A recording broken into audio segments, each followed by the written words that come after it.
So jumbo everyone, welcome to Dillon and I Safaris. My name is Ryan and I'm your safari guide as we travel through the Harambe Wildlife Reserve. I'll also ask you, please keep those facial coverings over your nose and mouth for the duration of our 2-week adventure. And with that being said, though, we are starting out here in the Little Azuri Forest, where if you take a look on the left-hand side, right off the bat, you can already see some of these rusty brown animals called bongos. Bongos are also called the ghosts of the forest, and that's because they're very rare sights to see in the wild. Take a look out on the right-hand side, you can see an okapi. Now this is a very shy and reclusive animal. It actually wasn't discovered by Westerners until 1901. Prior to that point, they were just thought to be a mythological creature. Now these animals, they're very easy to recognize with those stripes of black and white on their legs. Led a lot of people into thinking these animals might be related to zebra, though that's a little bit incorrect. As a matter of fact, the okapi is instead the closest living relative to the giraffe. Now black rhinos are some of the largest animals found here in the forest. They'll grow to be around 3,000 pounds each. Unfortunately, these animals are very heavily poached for their horns. Many people believe those horns to serve medicinal purposes. In reality, those horns are made of keratin, the same material that your hair and fingernails are made from. Take a look on the right, you can see these beautiful, kind of grayish brown animals. These are greater kudu. They have those massive ears on their heads that can turn to face any direction the animal needs. It helps them to be able to pinpoint exactly where a sound might be coming from. We've already had some great luck with spotting animals. I'm hoping that good luck continues with us as we make our way over to the Sandie River next. This path will bring us there in just a day or two's time, so feel free to sit back, relax, and enjoy the ride. Believe it or not, just like that, these past 2 days have flown by, more like 7.5 seconds. Take a look at the water down below on the right-hand side there. You can see some Nile hippopotamuses. Hippos are some of the largest and most dangerous animals in the world. They easily grow to be 5,500 pounds each. Now they can hold their breath around 8 minutes at a time. During that time, they stay almost completely under the surface of the water. In a group together like this, they're actually called a bloat. Now these animals will sleep under the water. They actually come up for a breath of air and go right back under again without even having to wake up. These grayish-white birds you see on the island on the left, those are pink-backed pelican. They get their name from the pinkish color that appears between their wings during mating season. They have a pretty impressive wingspan too, actually reaching around 8 feet wide. We're coming up to a nice old bridge, and it definitely looks like it's seen some better days. As we do cross this bridge, out on the left-hand side, you can see some Nile crocodile down below. Nile crocodile are among the largest members of the crocodilian species. They'll grow to be around 16 feet long and weigh up to 500 pounds. Now you can see these animals with the massive horns on either side of the trunk. These are termite. Oh my goodness, these are Ankole cattle hanging out by these termite mounds. Now Ankole cattle are also called the Watusi cattle, after the Watusi people who first domesticated them. They get a very big kickstart on that number right from birth, considering a baby giraffe begins life standing 6 feet tall. They're also welcomed into the world by a 6-foot drop straight onto the ground. Sure, they never get too sunburned while spending long hours of the day out here in the hot savanna sun.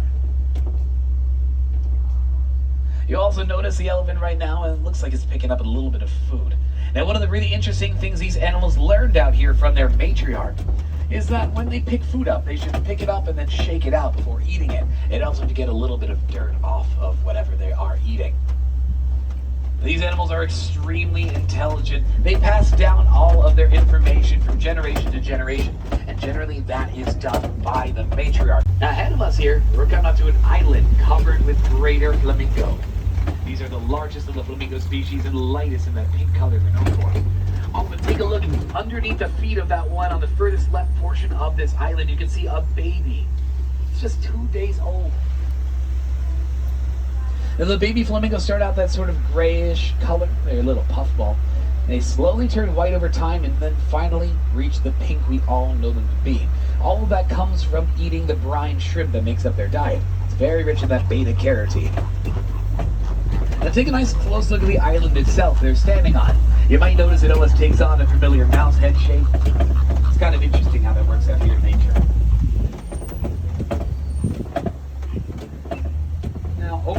have left here, there are quite a few of the birds that currently have nests.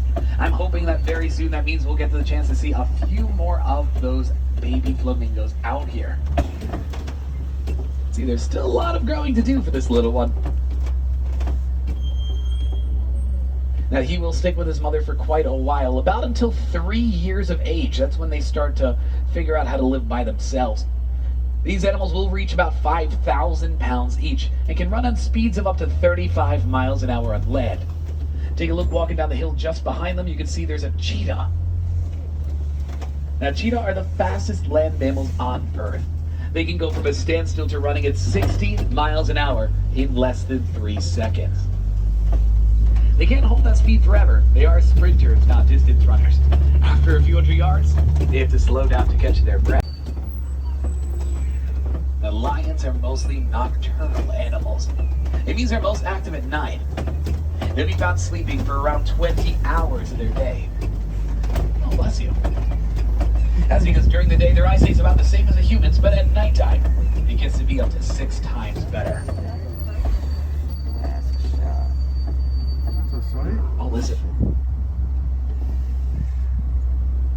Lion King.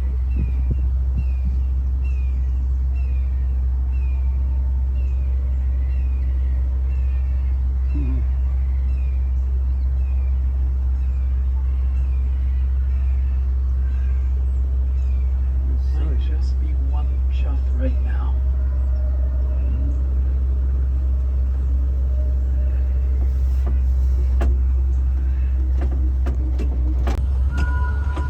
Back themselves into holes. They actually sleep with their tusks pointed outward. It helps them to defend themselves against any predators that might be lurking around.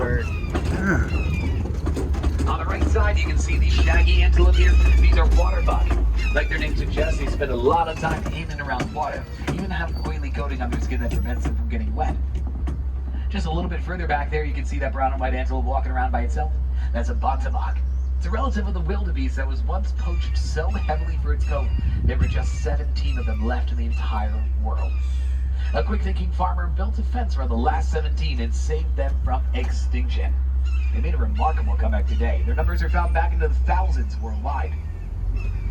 Yourself, it's absolutely incredible how you're having fun. Have we have any wilderness explorers on board who've been riding the Simba 1 as I am? BA and the number 1. It's going to be very helpful for earning a safari badge on page 15 of your guidebook. And my name is Ryan. It's been my absolute pleasure to have you join me out here.